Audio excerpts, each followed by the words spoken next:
something, Mr. Trump? It's President You gonna learn Trump. a few lessons from us.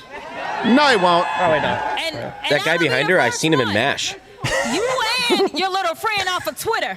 Y'all about to find out, all right? They want to audit, DOGE, where the government is spending your money. USAID. We talked about it yesterday. The meltdown continued. We'll get to the Department of Education, which I believe we absolutely should defund. I will make the case. But right now, the theme, the meltdown, is Elon Musk is president, and no one elected Elon. They had a rally. This is why I'm not gonna be able to preach, because I probably won't be able to stop cussing. Take your time. Oh, So let me tell you something, Mr. Trump. It's President You gonna learn Trump. a few lessons from us. no, he won't. Oh, wait, no. And That guy I'll be behind the her, I first seen him in one. MASH. You and your little friend off of Twitter. Y'all about to find out, all right? We have convened here in the right place, the Treasury Department. We have got to tell Did she Elon get in her Musk, dryer steam cycle? Nobody elected your ass. Nobody told you you could get all of our private hype man. information. Oh, you want to use our money to go to Mars. No, we want to use our money right here in Washington, D.C., in this country.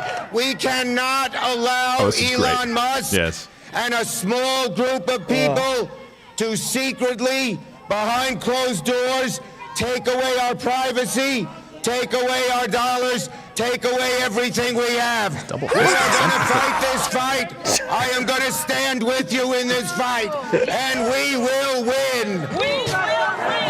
We will win. We will Guy with the win. cane. It's very intimidating when the war cry involves the inability to mobilize your own arm. We will win! You gotta know what your body looks like too. Yeah, I know with exactly. my body, I can't put my arms above my head and not show my belly. I know it's embarrassing. Don't do it.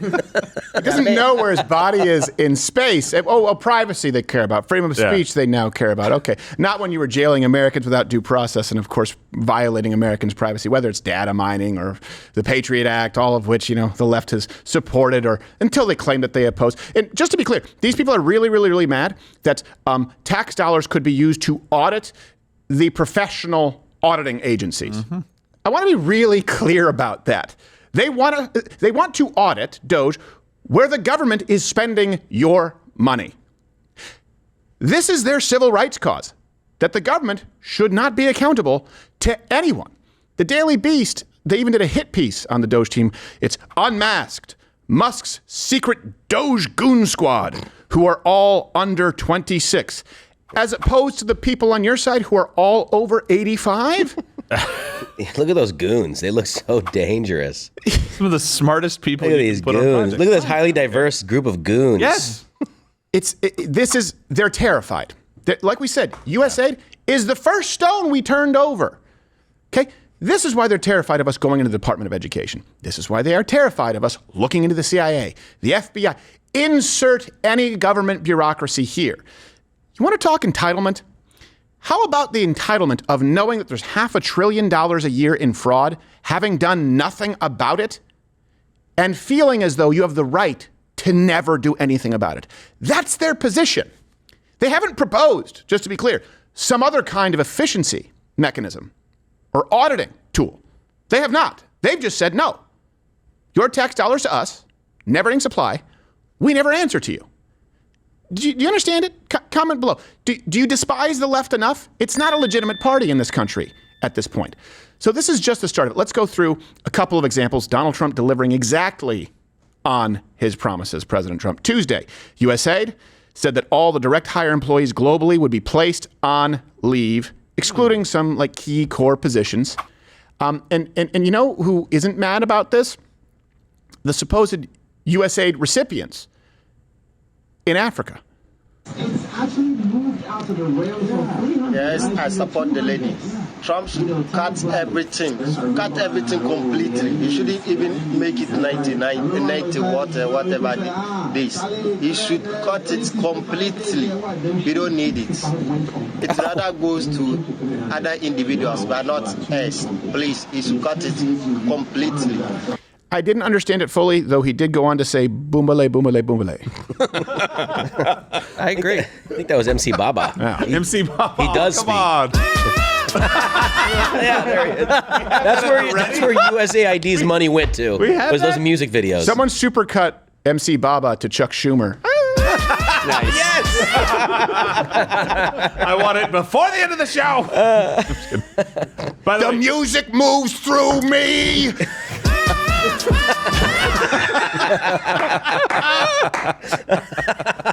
It's your wedding's worst nightmare. All right, Gerald. No. a little bit of a note on USAID. Apparently, this came out about Politico. Politico, I think, received $8.1 million in government funding. And also of note, apparently, Politico just missed payroll. Really? Yes. Apparently, due to a technical glitch, they said to their employees, they're like, hey, sorry about that. So let me just get this straight. USAID closes down. All this like government funding stuff stops happening. And immediately, Politico has a technical glitch with payroll for the first time ever. Think about it. We've been fact-checked by Politico wrongly. Yeah. American tax dollars were going to Politico's propaganda. A lot of, I mean, $8 million seems like a lot of dollars. I know that's a rounding error to those in the federal government, but let's move on to the next one. I'm happy about this because remember I said this with Kerry Lake, with Donald Trump Jr., I believe Marco Rubio, with Rand Paul, Vivek. Any candidate who does not promise to completely disband, or at the very least, at a foundational level, restructure our intelligence agencies, our three-letter agencies, is someone I cannot vote for. Said that for a very long time. That was a closed-handed issue for me. We're seeing that, and right now, President Trump just offered to buy out the CIA. All of it. Yes, I know what you're thinking. The entire workforce. And by the way, that, of course, is designed to craft or to create a work environment that will match the policy of the commander-in-chief. Right. So far, just to give you an idea, 20,000, this doesn't include the CIA, 20,000 federal employees accepted buyouts from Donald Trump's first offer. And they are continuing. They're going to keep coming. Yeah. I think it's a fantastic idea. You buy anybody who doesn't want to be there, fantastic. You worried that we're about to come after you because of what you've done? If you broke the law, we're still coming. Guess what? But if you just don't like it, fantastic. There's the door. Right. You're not fired. If you don't want to be here. You left on your own terms. You get a severance. Yes. Or as the left refers to it, a violation of fundamental human rights. We really need to understand what a fundamental human right is. It's not internet, it's not even healthcare, and it's certainly not a cushy job at the CIA with a laptop loaded with child pornography. 6,000 gigabytes, terabytes, that story that came out. There was more than you need. No one brought up on charges, just to be clear. And by the way, we do have an exclusive leaked phone call of how this proposal with the CIA initially played out.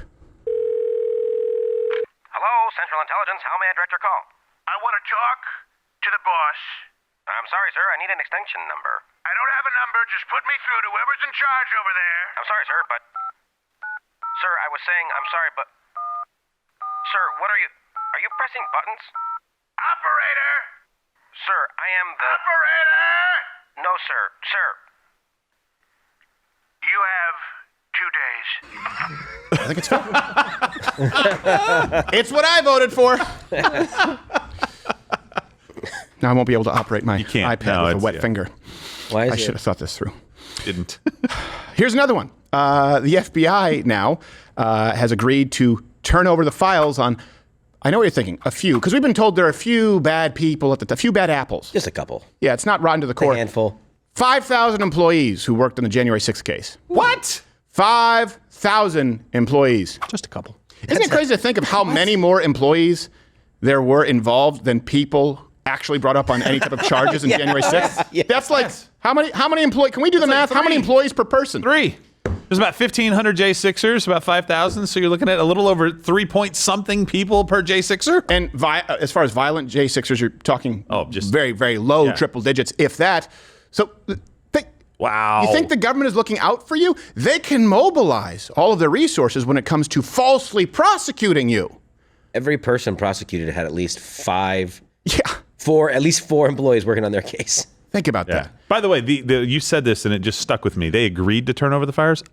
I'm sorry, the president of the United States. You don't agree to do it. Yeah, you do it. Yes, it is your job. You don't get to agree to turn over files. Right. And by the way, the FBI, these agencies who love spying on you and love, by the way, operating in the dark and violating your fundamental privacy rights. Actual rights. Your right as a citizen, a law-abiding citizen, to privacy, they're actually now suing to prevent the information from being released, and they are whining about how their privacy rights are now being infringed upon. Here's Andrew McCabe, professional pussy, whining about it on CNN. Thousands of agents who did nothing other than respond to the orders of their supervisors and of people at headquarters who likely sent them leads to the field offices where they work to conduct some investigative activity and maybe even execute a lawful search warrant or arrest warrant signed by a federal judge. So the idea that these people are essentially being virtually rounded up now, being demanded to fill out what I'm told is a 12-question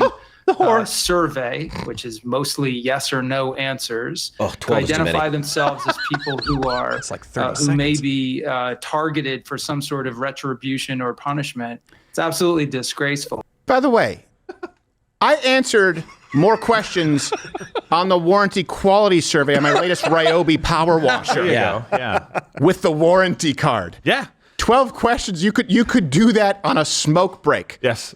I was just doing my job. So am I. That's the movie. The salaries of 5,000 agents. Yes. Are tax dollars. Yeah, yes. Not to mention the committees, the withholding of evidence, the false prosecution, and not to hey, this? Lives lost. Lives lost. People killed themselves because they thought their life was over. You know why? Because they were told that their life was over. Yeah. More people killed themselves than the number of questions that they have to answer. Yeah, that's good. Yeah. Jeez. And they're complaining about it? 12. I just love that would be the tipping point for some of the FBI. Like, I don't know if I can handle just one more 12? A whole dozen? What? This. You could even do that in a large font and fit it on one page. Question probably got paid to answer those questions. Yes, they were on the clock. And they're yes or no. You don't have to provide details. No. The good news is President Trump's AG pick, Pam Bondi, was just confirmed yesterday, 54-46. Yeah. And by the way, Fetterman, who not necessarily the friend that people make him out to be, he was the only Democrat voting for this. So in that case, credit where it's due. His crazy tends to lean towards us right now. Yeah, except for voting against providing care to babies whove survived abortions. No. He doesn't. Wearing a suit to the inauguration. Yeah. Oh, come on. Fetterman be as Fetterman does. What's his excuse? It's like the worst. It's like the worst outfit gimmick of all time. I know. Tucker Carlson had the bow tie for about 15 years. Eddie Murphy had the leather suit for his stand. He thinks that basketball shorts from Dick's is like, this is going to be good for me. He'd look better in a dress. Yes, he would. Yes. He's like, I had a stroke. I'm like, that affects your ability to put on pants or someone to put pants on for you? I don't know how to use a belt. Cables. so many holes. That shirt has too many buttons. That sounds like him. That seems like something he would say. So let me ask you this. Hey, is anyone surprised by this? Is anyone surprised by this? And let me ask you this. Has any president kept their promises to a greater degree than nominee Trump and President Trump? I can't think of any. And believe me, it's not lost on me. Egg on my face. I was not a fan of Donald Trump in the 2016 primaries, and I was holding my nose in that election because I thought he was a lifelong Democrat. I liked his first term on most things.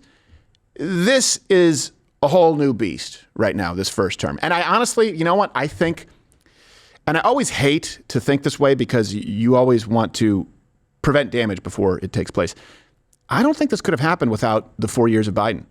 I think President Trump needed those 4 years to simmer in rage, and he was basically radicalized by the left. As the left sees it, radicalized, believing in your... I think we the people were. I think so. I think a lot of people needed to see crap, like this is serious. Without Carter, you would have no Reagan. Right. Without Biden, you would have no President Trump. But here's the thing. With Biden, that also changes the legacy of Barack Obama. I've noticed a lot of people who are younger going back and saying, I got all swept up in the hope and change, but after Biden, it forced me to take a second look at the Obama legacy. And did you know that they'll go through the deportations, they'll go through the invasions of privacy, they'll go through the wars. Did you know he did that? Weaponize the IRS? Weaponizing the IRS was the first one to do it. Yeah. So comment if you have, I think it's okay. I don't think you need to feel guilty. It doesn't mean that I ever wanted Biden to win, but I think if Donald Trump, had been, if he had won that last election, I think he would have governed from the center right, sometimes center left, and kind of gradually really just served out his last few years. Now this is a guy coming in with a purpose. I don't think we've ever had it in our lifetime, and I don't know that we'll ever see it again. This could be the most consequential presidential administration. This is not hero worship. I mean historically. I mean as far as impact. Could be the most consequential since our founding or since the Civil War. I genuinely believe that may be the case. Hey, if you enjoyed watching this video, you probably enjoy watching the show. It's live, weekdays at 10 a.m. Eastern. If you want that to continue, if you slap like or slap the comment button down there, I'll slap Gerald. Wait, if you don't slap it, I'll slap. Either way, I'm going to slap Gerald.